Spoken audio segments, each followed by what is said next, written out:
Eu estava falando aqui, Wilson, dessa questão aqui, sobre os detalhes que a gente vai falar aqui da mussarela, para que se tenha uma mussarela de qualidade, né? De rendimento adequado e qualidade, né? Que é o foco.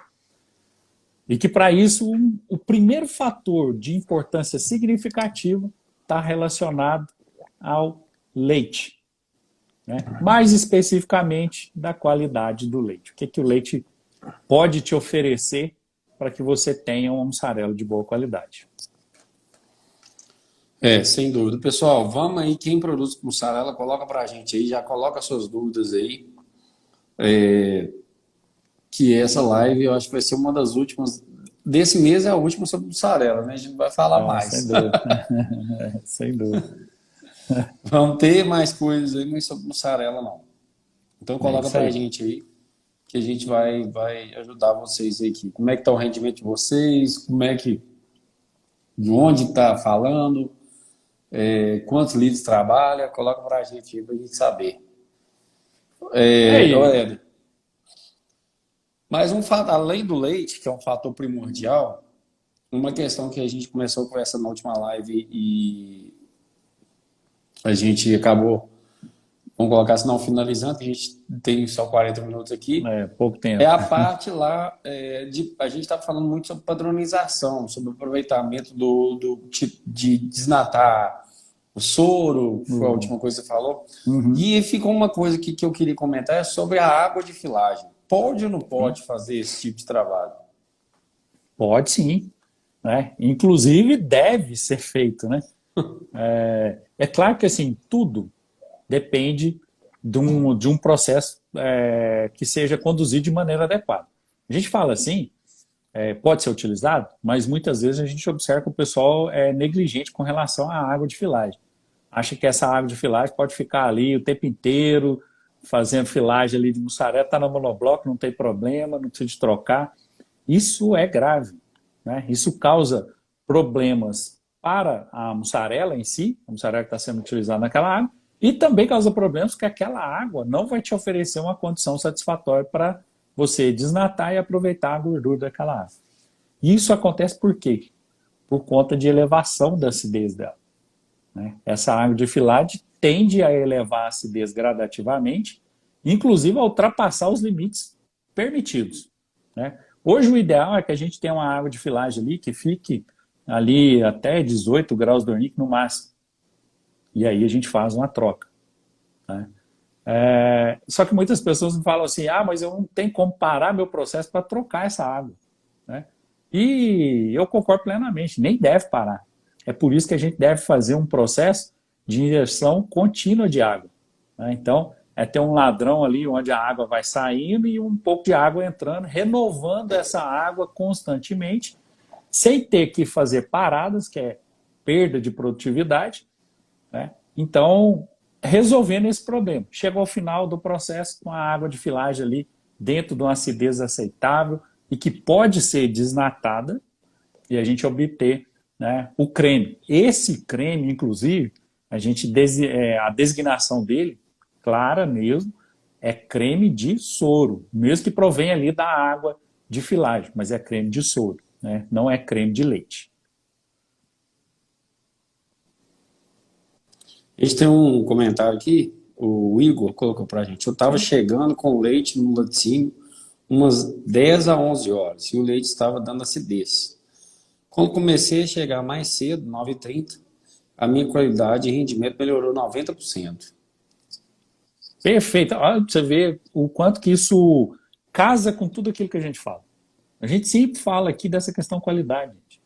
E a gente não vai parar de falar, porque isso é primordial para quem quer produzir queijo. E é produzir queijo de qualidade e rendimento adequado. Ou seja, um queijo lucrativo, né? Torna-se a mussarela dessa forma lucrativa. E olha o que o Igor colocou aí para a gente aí, né? É uma simples mudança que ele fez, mudou completamente os resultados. Gente, quando ele fala de 90%, significa assim, extrema mudança, né? É praticamente Sim. 100% de mudança, quase que virar o avesso, né? E eu concordo, ele com certeza está acontecendo isso com ele mesmo. Porque o fato de você ter uma acidez elevada no leite te traz grandes transtornos, né? E também para o queijo, a gente vai ter ali queijo com as características completamente inadequadas, principalmente as características funcionais. Fatiamento, derretimento, escurecimento, separação de gordura, tudo isso vai ser prejudicado quando a gente tem um leite de qualidade duvidosa, principalmente leite ácido. Então, tá de parabéns aí, Igor. É isso aí mesmo, cara. É desse jeito que a gente pensa em ter o nosso laticínio lucrativo.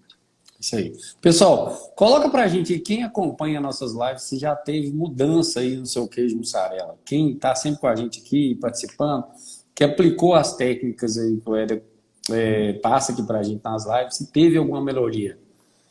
Ô, Éder, a Natânia tá perguntando pra gente que o leite ácido, a mussarela tende a ficar mais mole? Sim. E o problema do leite ácido é o seguinte, Natânia, a gente nunca sabe o que elevou a acidez dele. Né?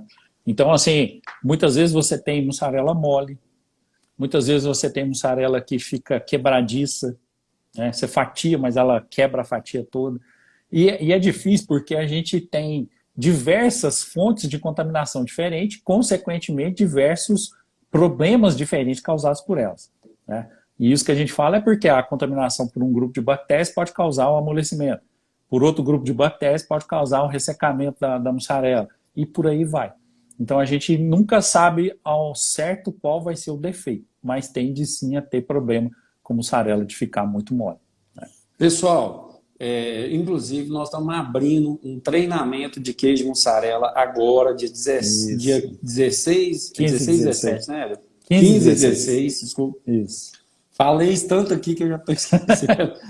Dia 15 e 16 agora, semana que vem, vai ter um treinamento com o Éder de queijo mussarela. São 2 dias. Esse treinamento começa às 19 horas por uma plataforma, a plataforma Zoom. Quem se cadastrar nesse treinamento vai receber um link de acesso que pode assistir dentro desse link quantas pessoas quiserem. Então você pode colocar uma televisão aí na sua fábrica e colocar todo mundo para assistir. Então você vai ter direito a um link.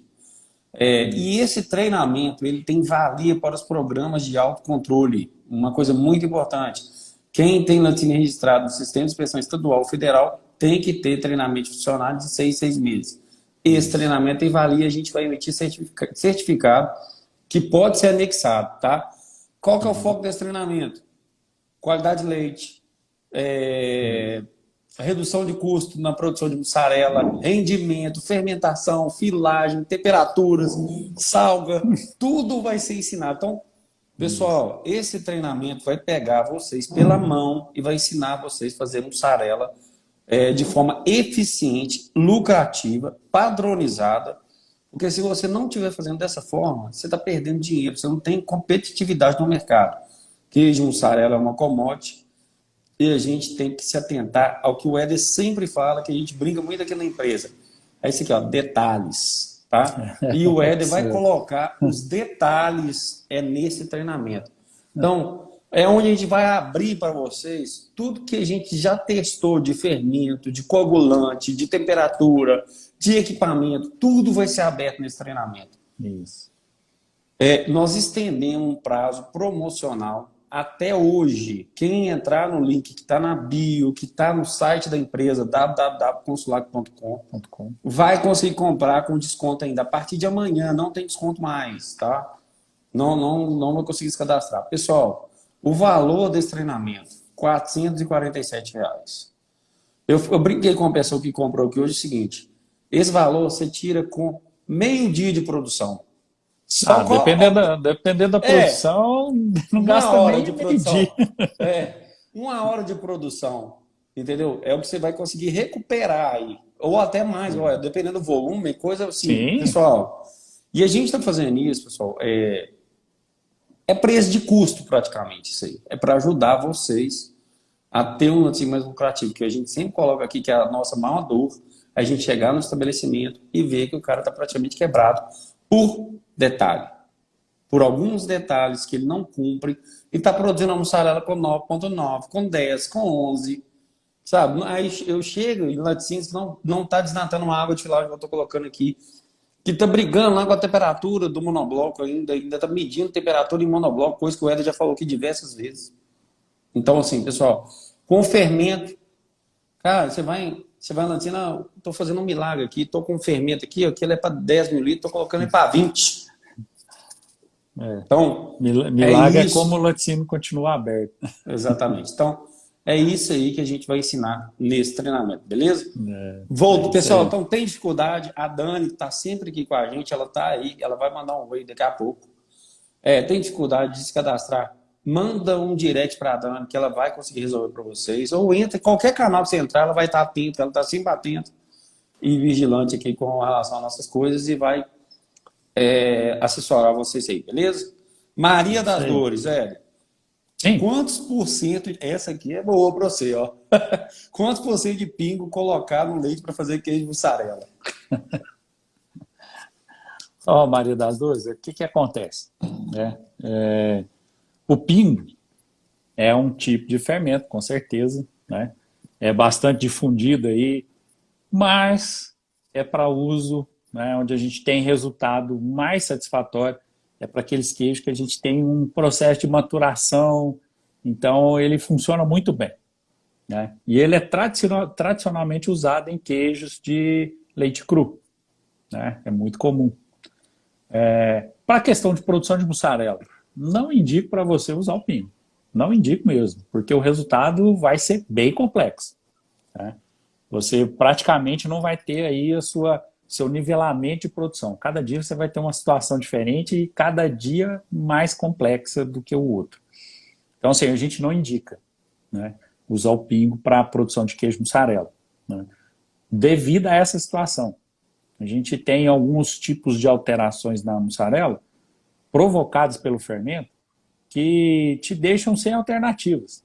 Se deu errado, é melhor jogar fora do que continuar, né? E a probabilidade de dar errado é muito grande. Muito grande. É muito grande. Então, assim, a gente já teve aí situações de cliente que quer mesmo usar pingo para fazer mussarela a ponto de desistir do laticínio porque estava sempre dando errado, né? A mussarela um dia está muito mole, a mussarela no outro dia ela não fatia, no outro dia a mussarela está quebradiça, e é cada dia uma reclamação diferente, né? Então a gente não recomenda, né? O método que a gente desenvolveu para produzir mussarela, gente, não é uma coisa assim, a Consulácio desenvolveu, o Wilson desenvolveu. Não é isso. É que a gente pegou tudo aquilo que a gente tem de tecnologia de fabricação de queijo mussarela hoje e simplesmente testou e foi avaliando o que funciona, o que não funciona, como fazer isso, como fazer aquilo, para quê? Para no final você ter uma mussarela de excelente qualidade e com rendimento dentro daquilo que é aceitável. Porque fazer queijo, só de colocar coalho no leite sai queijo. Sim. Isso aí qualquer um pode testar aí. Testa em casa aí, ó. Joga num litro de leite aí, umas gotas de coalho aí, ó, que compra em qualquer supermercado, vai sair queijo.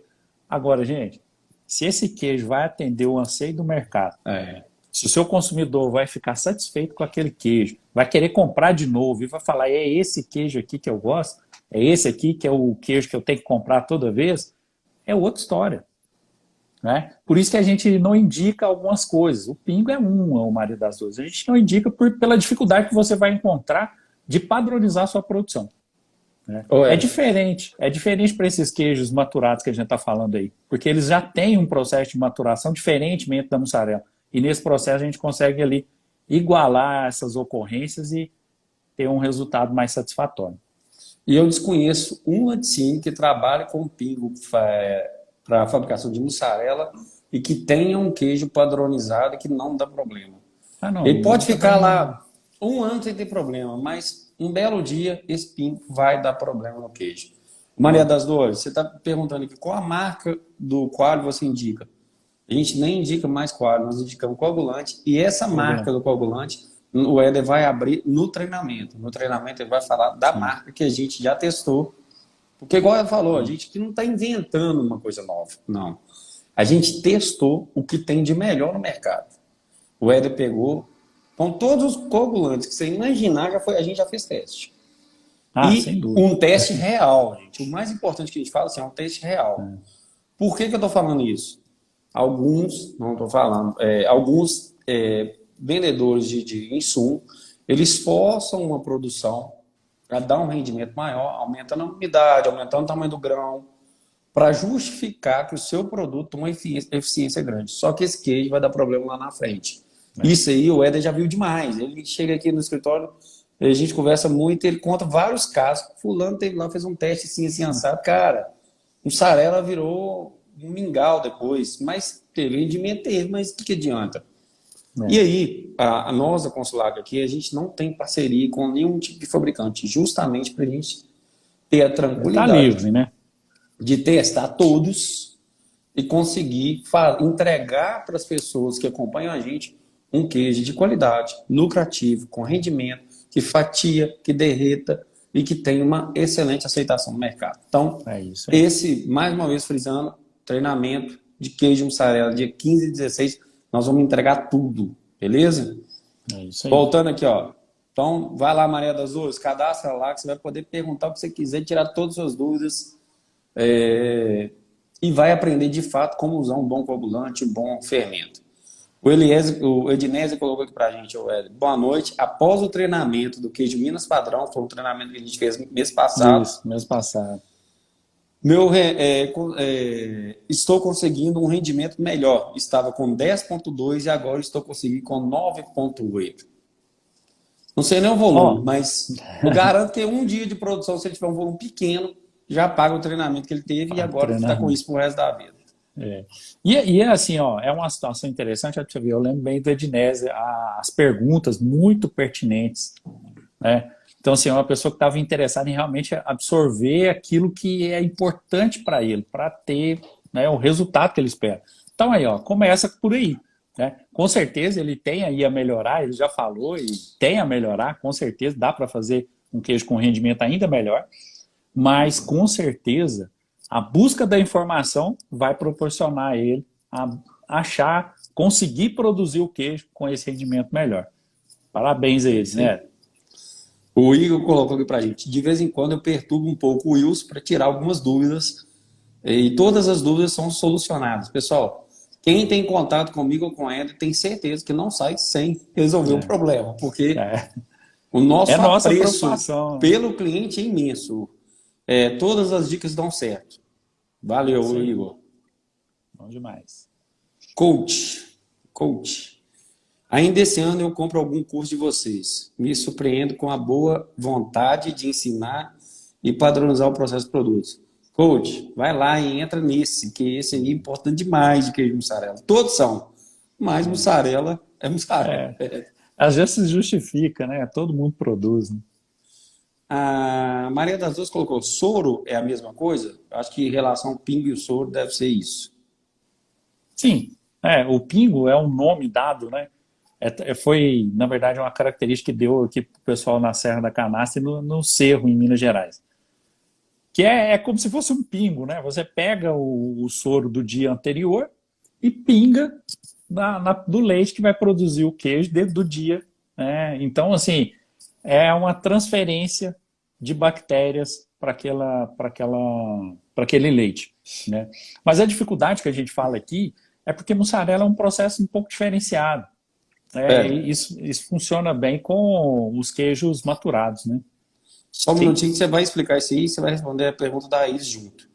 Boa noite. Ainda é recomendado o uso de fermento de soro na produção de mussarela? Qual a acidez que ele deve ficar? Continua aí, só para linkar essa pergunta aqui. Tá muito relacionado com a questão do uso do pingo, né?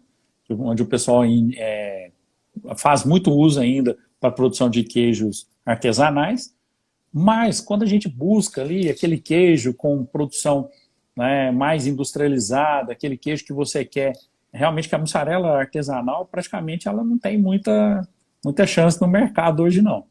Então ela tem que ser uma mussarela mais industrializada para conseguir o rendimento, conseguir a qualidade necessária. Então essa questão de pingo ou de soro fermento, não indicamos de forma alguma.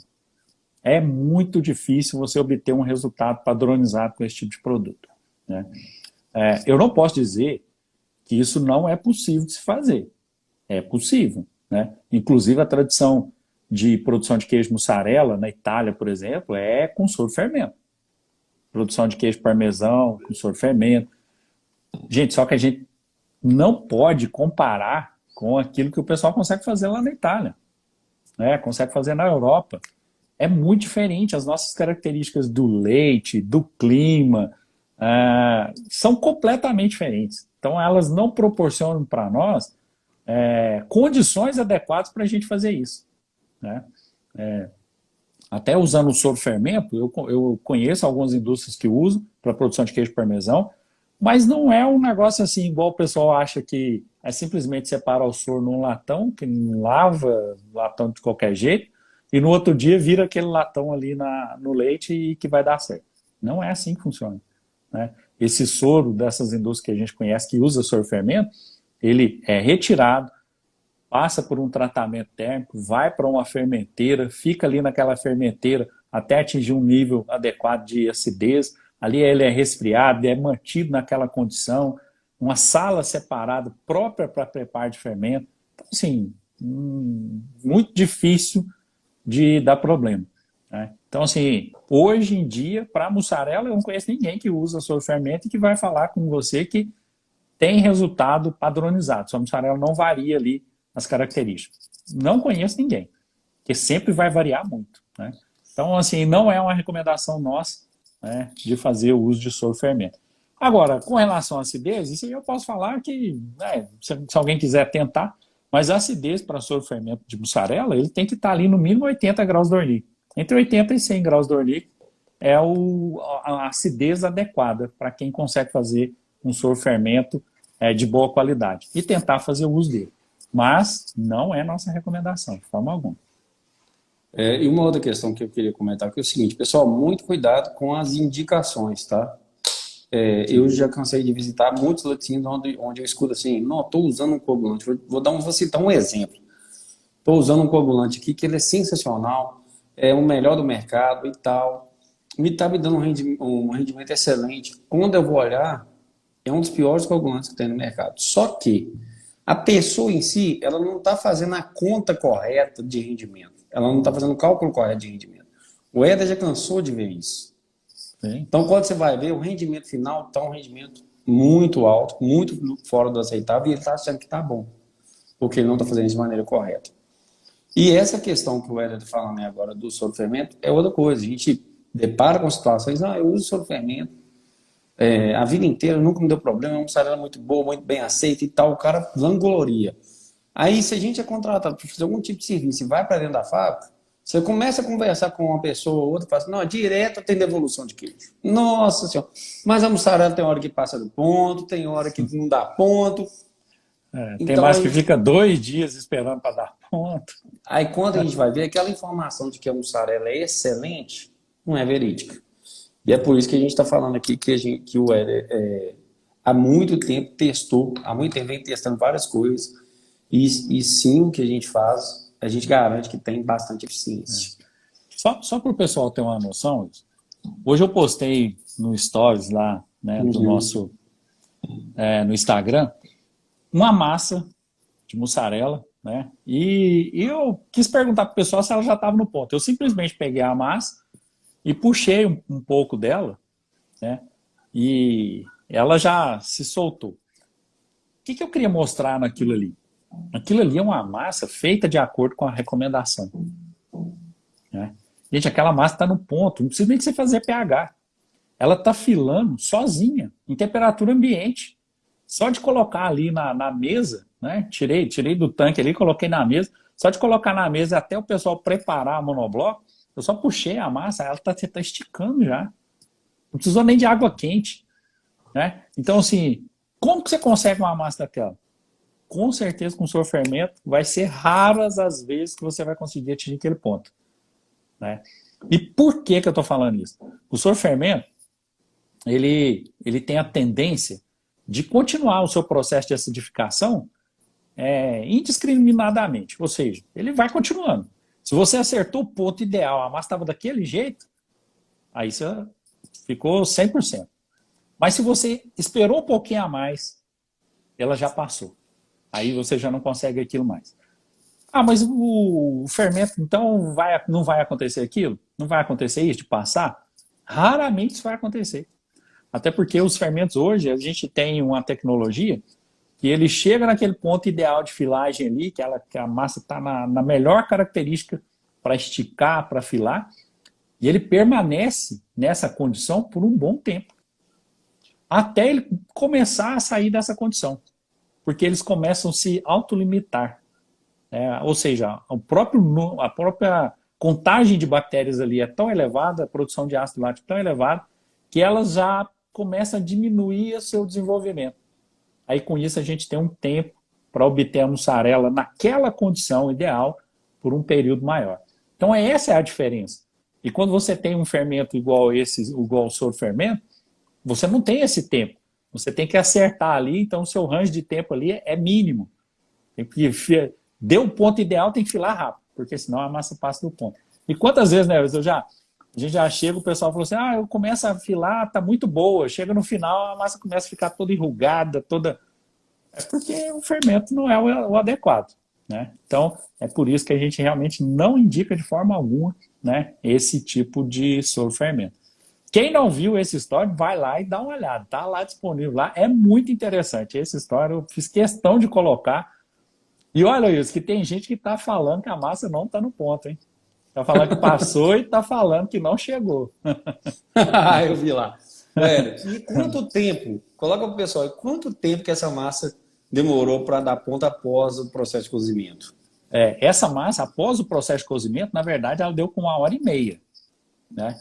A gente deve contar a partir do momento que você colocou o fermento na massa, né? Ou seja, 2h30, que é mais ou menos 1 hora que a gente teve ali entre colocar o fermento e até descer a massa. Então, ela gastou ali 1h30 após o processo de cozimento dela para atingir aquele ponto. Isso é muito bom. Isso é muito bom. E por que eu estou falando que isso é muito bom? Para quem tem processo contínuo, né, que tem produção mais elevada, então é excelente, porque aí você não tem nenhuma parada. Seu processo praticamente não para, né? E para quem produz pouco, qual que é o resultado mais satisfatório disso? Rendimento. Com esse tipo de processo, você tem um rendimento ali garantido. A mussarela vai ter um rendimento maravilhoso. Então, assim, é por isso que não dá aqui, nós já estamos com 30 minutos aí de live. Não dá para a gente destrinchar cada detalhe, né? Nós estamos pegando situações aqui e tentando juntar uma com a outra, mas não junta, né? Nós estamos falando de vários assuntos ao mesmo tempo. O ideal é a gente fazer a sequência dos assuntos. É por isso que a gente tem o treinamento. É no treinamento que a gente consegue fazer aquilo ali, assunto por assunto. A gente já percebeu que em um dia de treinamento é insuficiente, é cansativo, porque são muitos detalhes, né? Eu sempre vou rir quando eu falo detalhes, que o pessoal lá da Conslac sempre fica me zoando, porque eu falo, mas tem um detalhe, tem um detalhe. E tem mesmo, são muitos. É por isso que, assim, é difícil. A gente precisa de um tempo maior para que a gente vá ali, item por item, né? Etapa por etapa, como se fazer, o que fazer, quanto usar, que temperatura que usar, como deve ser feito, para que a gente tenha esse resultado, né? Mas a gente tem conseguido aí, que o pessoal tem conseguido resultados, a Edneia já colocou aí para a gente aí que ele já está conseguindo esse resultado, mas vamos conseguir. A Maria das Dores perguntou aqui, quantas horas é normal para dar ponto? O normal seria a gente considerar ali no máximo 4 horas. Né? Entre o momento que você colocou o fermento e o momento que você vai filar a massa, é no máximo 4 horas. Isso eu estou falando para um processo de filagem rápida. Né? É importante a gente entender isso. Não dá para destrinchar para você aqui tudo sobre isso. Mas a gente tem processo de filagem lenta e processo de filagem rápido. Então, num processo de filagem rápido, 4 horas seria o normal. Num processo de filagem lenta, aí a gente tem aí 12, 16 horas e eu vou falar a verdade para você, não tem muito padrão, não. Isso aí tem dia, principalmente se o dia tá frio. Essas 12 horas aí, elas podem passar para 20 facilmente, né? Então, até isso faz diferença para o nosso resultado final. Quanto mais tempo a massa fica ali parada, esperando para as bactérias produzirem ácido lático, consequentemente abaixar o pH, dar o ponto de filagem, mais também a gente perde, que ela resseca, né? Começa a escorrer, resseca demais e a gente já tem uma mussarela. Não quer dizer que ela vai ficar uma mussarela que não vá fatiar, né? E não é isso que eu estou dizendo. Mas é que a gente não consegue agregar, né, umidade adequada nessa mussarela. Consequentemente, rendimento vai lá embaixo. Você está citando isso aí, eu lembrei de um caso aqui agora, o Paulo, quem acompanha a gente aí nas lives, já viu o Paulo, participou com uma live com a gente, e hoje ele Isso. mandou umas fotos, depois que ele fez o treinamento, que ele recebeu a orientação nossa, ele aplicou de fato produtos de qualidade, produtos que a gente indica, e aí a mussarela deu certo, agora está Ah, excelente. muito bom. Tem que trazer ele aqui para ele dar esse testemunho dele aí, ó, mostrar que o negócio funciona. Eu vou postar nos stories, quem acompanhar, eu vou pedir amanhã, vou pedir a Dani para postar nos stories as fotos que ele me mandou do queijo de lá de primeira qualidade. Ficou muito boa a mussarela e é com a ajuda nossa. É isso aí, Ué, uma palhinha aqui com relação ao que vai ter no nosso conteúdo da semana que vem. Você está usando coalho ou você usa coagulante? E qual a diferença? São produtos que têm a mesma função, né? Os dois têm a mesma função, é um agente coagulante, né? Tanto o coalho quanto o coagulante, que é aquele que vai promover, né, as ligações ali da proteína para a gente formar aquela coalhada bonita ali, aquela massa linda ali, né? Todos os dois têm essa função. Só que as funções param só por aí, né? A forma de execução já muda um pouco, né? Então, assim, os coagulantes que a gente tem, os coagulantes, os primeiros coagulantes que foram desenvolvidos, eles eram praticamente coágulos líquidos. Praticamente isso, né? O coalho, ele tem ali algumas enzimas que promovem a coagulação, basicamente retiradas de estômago de bezerros e de suínos. Era basicamente a base do coalho era essa. E quando a gente começou com os coagulantes, a gente começou a ter outras alternativas de agente de coagulação, né?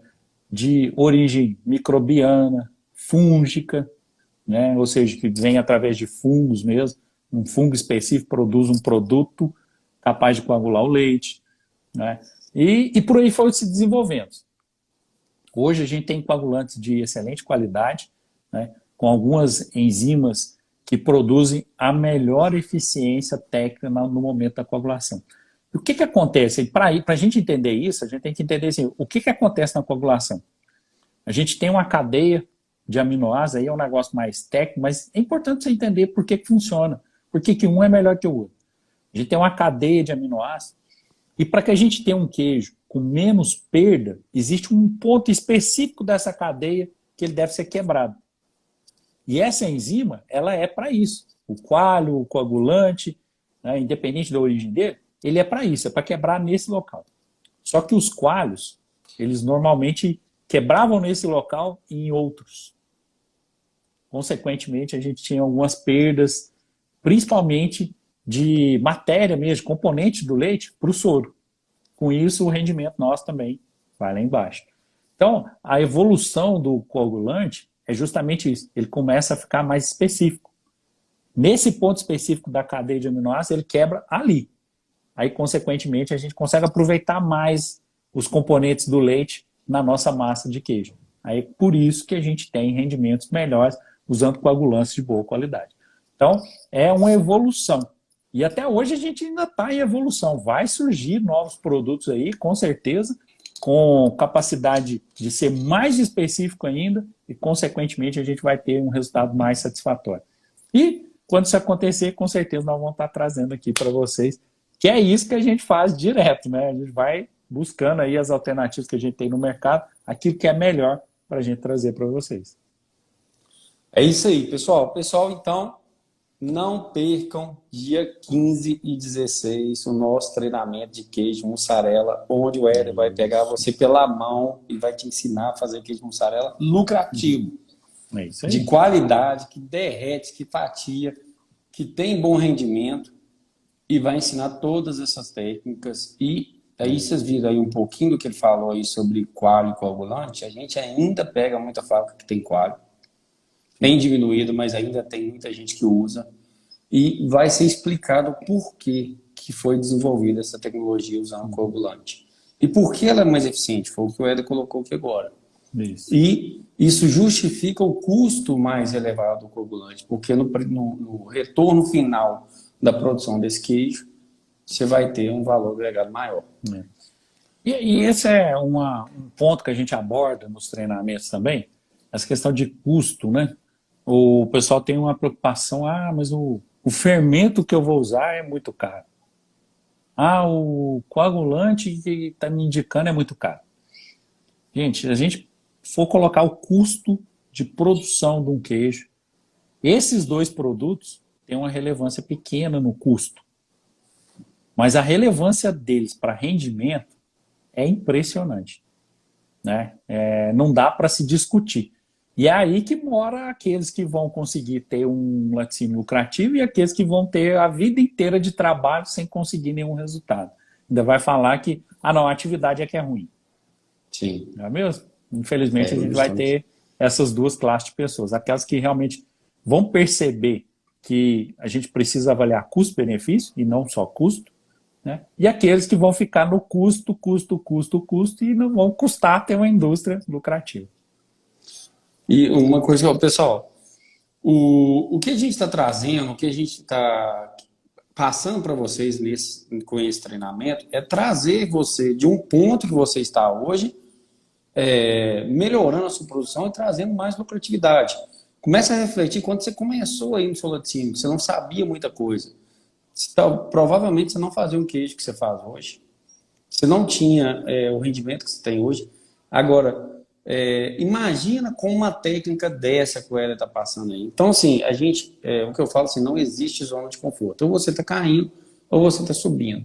Então, se você está estagnado, principalmente em nível de conhecimento, é sinal que sua empresa está declinando. Para pegar voo de novo, precisa de conhecimento. E é isso que a gente traz, é isso que a Consulado está trazendo. Trazer tecnologia para tornar cada dia mais seu laticínio lucrativo. Então, não deixa de se inscrever nesse treinamento. Até hoje é o preço promocional. A partir de amanhã o preço muda e vai ficar um pouco mais caro. Então, pessoal, pague o preço, invista, coloca a turma toda para assistir. Sabe, eu acho que é muito importante colocar os funcionários.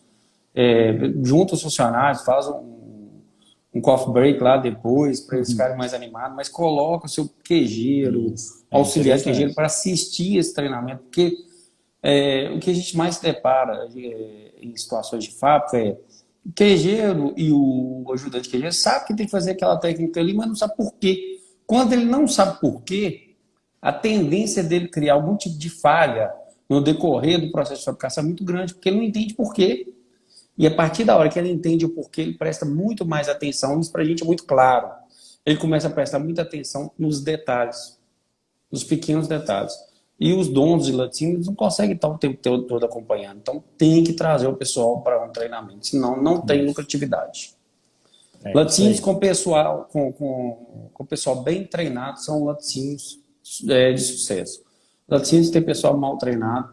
Eu só vejo reclamação do dono do laticínio que está apertado, que o funcionário não faz aquilo, não obedece ele, mas não tem treinamento, ele não foi ensinado para aquilo. Né? Então fica mais complicado. É por isso que a gente está trazendo isso aqui.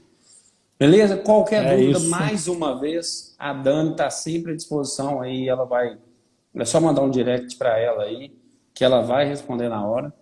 E é isso. O Nilton colocou boa noite, agradeço muito a você, sempre aprendendo, continue assim.